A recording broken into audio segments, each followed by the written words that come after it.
Avant de plonger dans cette histoire incroyable, pensez à vous abonner à la chaîne et à activer la cloche.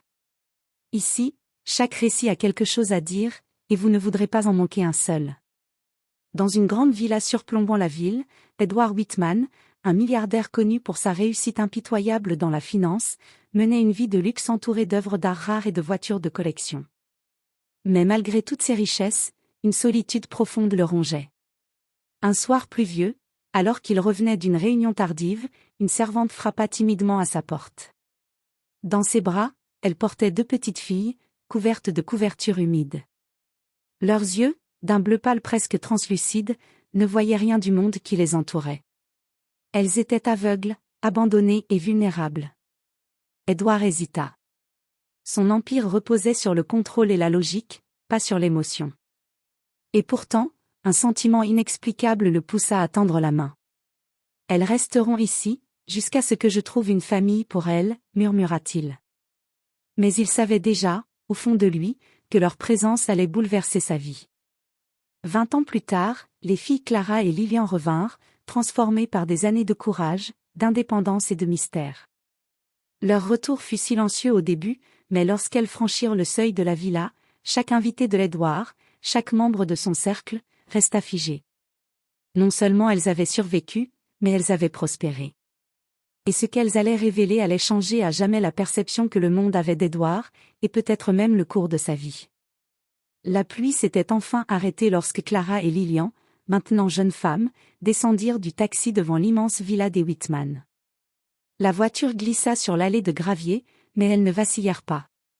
20 ans avaient passé depuis qu'elles avaient quitté Edward, mais leurs souvenirs de cette maison étaient encore vivaces, gravés dans leur mémoire comme des ombres lumineuses. Edward, assis dans son bureau avec une vue panoramique sur la ville illuminée, levait les yeux vers l'entrée sans vraiment s'attendre à voir quoi que ce soit d'autre que des invités mondains. Mais lorsque la porte s'ouvrit, il reconnut immédiatement les traits familiers, le petit menton délicat, les yeux bleus pâles qui semblaient scruter chaque détail, même dans la pénombre. « Edward Whitman » murmura Clara, sa voix douce mais ferme. Lillian se tenait juste derrière elle, un léger sourire sur les lèvres. « Nous sommes revenus. » Un silence lourd remplit la pièce. Le majordome, figé près de la porte, laissa tomber la cloche qu'il tenait, brisant le calme solennel. Edward, incrédule, se leva lentement. Son cœur battait à un rythme qu'il n'avait plus ressenti depuis des années. « Vous êtes, grande maintenant, » balbutia-t-il, incapable de trouver les mots. 20 ans plus tôt, elles étaient 2 petites filles aveugles qu'il avait prises sous son toit sans savoir comment il allait gérer leur avenir. Et maintenant, elles se tenaient devant lui, élégantes, confiantes et étrangement, mystérieuses.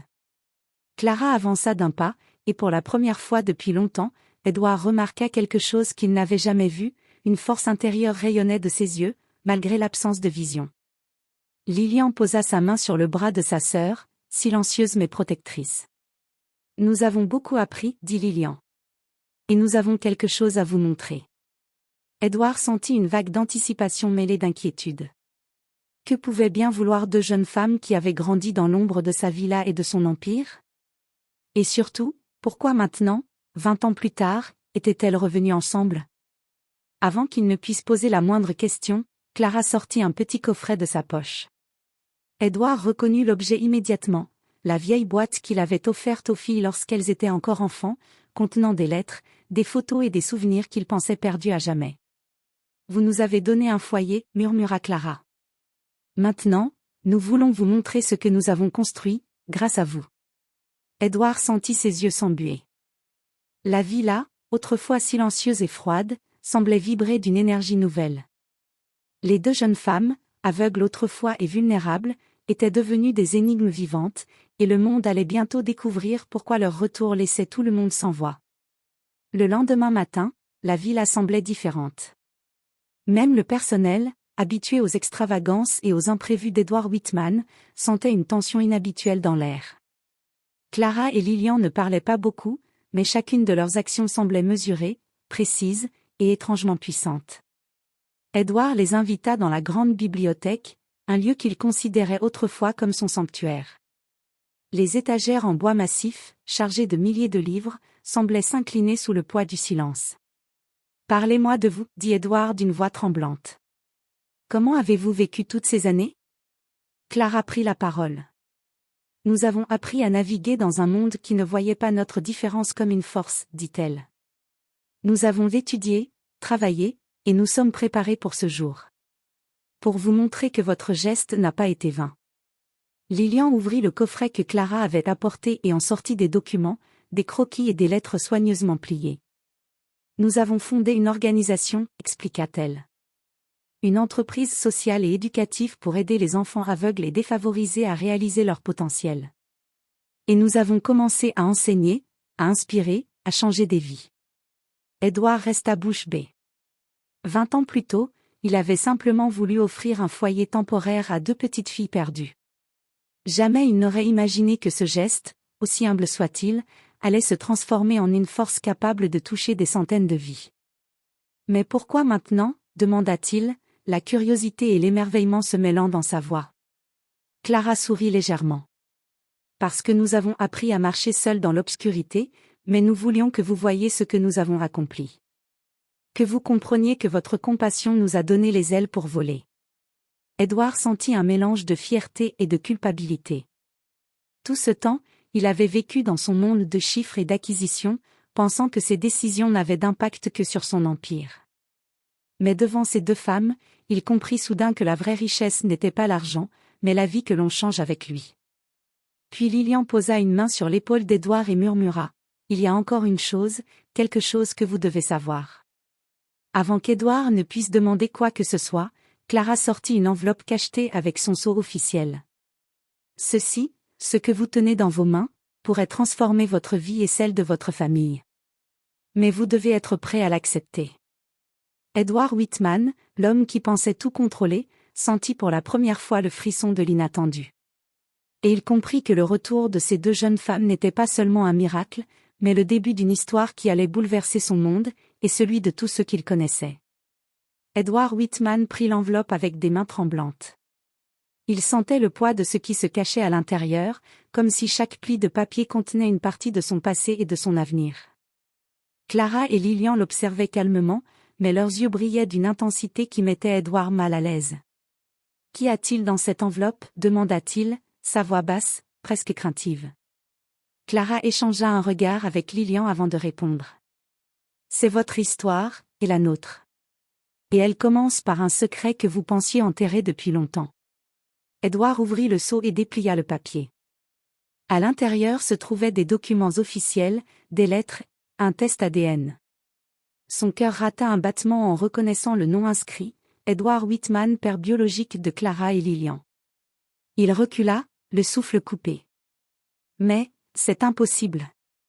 Je ne savais pas, ces mots se perdirent dans le vide. Vous ne saviez pas parce que nous avons été confiés à un orphelinat après la disparition de votre sœur, expliqua Lilian, d'une voix douce mais ferme. Nous sommes vos nièces, mais nous avons grandi avec le nom Whitman, et aujourd'hui, nous sommes revenus pour vous montrer ce que votre famille a toujours voulu transmettre, la force, la résilience et la responsabilité. Édouard sentit la pièce tourner autour de lui. 20 ans auparavant, il avait ouvert sa maison à 2 petites filles aveugles, pensant simplement faire preuve de générosité. Jamais il n'aurait imaginé qu'elles étaient directement liées à son sang. Et maintenant, elles étaient là, devant lui, avec toute la puissance de leurs accomplissements, les enfants qu'il avait élevés dans son cœur sans le savoir. Clara s'avança et posa la main sur la sienne. Nous avons appris à vivre dans l'obscurité, mais nous avons aussi appris à voir le monde d'une manière que peu d'autres peuvent comprendre. Et nous voulons que vous voyiez, non seulement ce que nous avons accompli, mais ce que votre famille peut encore accomplir. Édouard ferma les yeux un instant, sentant une vague de culpabilité et de fierté se mêler dans sa poitrine. Je ne savais pas. Je ne savais pas que vous étiez ma famille, je suis désolé. Il n'est jamais trop tard, murmura Lilian. Vous avez une chance de réparer, de construire, et de protéger, tout ce qui compte vraiment.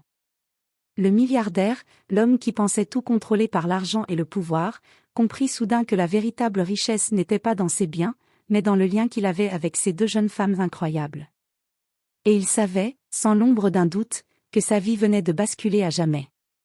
Alors que le soleil se levait sur la villa Whitman, Edward prit une profonde inspiration et regarda Clara et Lilian dans les yeux. « Alors, montrez-moi tout. Montrez-moi ce que nous pouvons accomplir ensemble. » Et ce qui suivrait allait dépasser tout ce qu'il avait jamais imaginé. Quelques semaines après leur retour, Clara et Lilian avaient transformé la villa des Whitman en un véritable centre d'apprentissage et d'inspiration. Les murs résonnaient des rires d'enfants, certains aveugles, d'autres simplement désavantagés, qui venaient apprendre, jouer et rêver.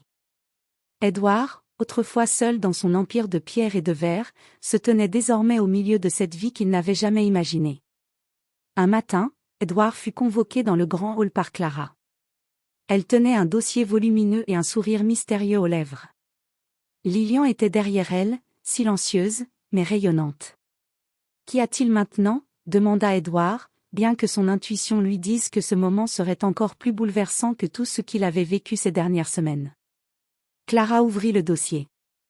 À l'intérieur se trouvaient des lettres de gratitude, des photos, et surtout, un plan détaillé de toutes les vies que les filles avaient transformées. Des enfants qui avaient retrouvé la vue grâce à des traitements financés par leur programme, des familles qui avaient trouvé un espoir qu'elles avaient perdu depuis longtemps, et même des communautés entières qui s'étaient organisées grâce à leurs initiatives. Edward sentit son cœur se serrer. « Tout ça, c'est grâce à vous ?» Lilian hocha la tête. « Nous avons pu le faire parce que vous avez cru en nous, même avant que nous ne sachions qui nous étions vraiment. Vous nous avez donné une maison, et cela nous a permis de bâtir un monde. » Alors qu'Edward se tenait là, submergé par l'émotion, une journaliste entra dans le hall. Elle avait entendu parler de ce retour miraculeux et voulait couvrir l'histoire. Lorsqu'elle vit Clara et Lilian, elle fut immédiatement frappée par leur aura de détermination et de lumière. Edward comprit que ce moment allait transformer non seulement sa vie, mais aussi celle de tous ceux qui entendraient leur histoire. Clara s'avança vers la caméra et dit « Nous étions perdus, aveugles, mais jamais faibles. Nous voulons que chaque enfant qui doute de sa valeur sache qu'il peut accomplir des choses incroyables. » Edward sentit une larme couler sur sa joue. Tout ce qu'il avait possédé, sa fortune, ses propriétés, son pouvoir n'avait jamais eu autant de valeur que ce lien, cette famille, et ses vies transformées. Puis, dans un geste symbolique, Clara et Lilian prirent la main d'Edward et l'amenèrent devant le grand hall rempli d'enfants et de familles souriantes. La lumière du matin illuminait la pièce, et pour la première fois depuis des années, Edward sentit une paix profonde. « Vous avez transformé ma vie autant que j'ai transformé la vôtre, murmura-t-il. Et pour cela, je vous suis éternellement reconnaissant. » Et tandis que les rires et les voix des enfants emplissaient la villa, Edward comprit enfin que le véritable héritage ne se mesurait pas en millions ou en titres, mais dans la force et la lumière que l'on allumait dans le cœur des autres. Le retour de Clara et Lilian avait laissé tout le monde sans voix, mais surtout, il avait donné à Edward la plus grande richesse de toutes, la famille et l'amour retrouvés.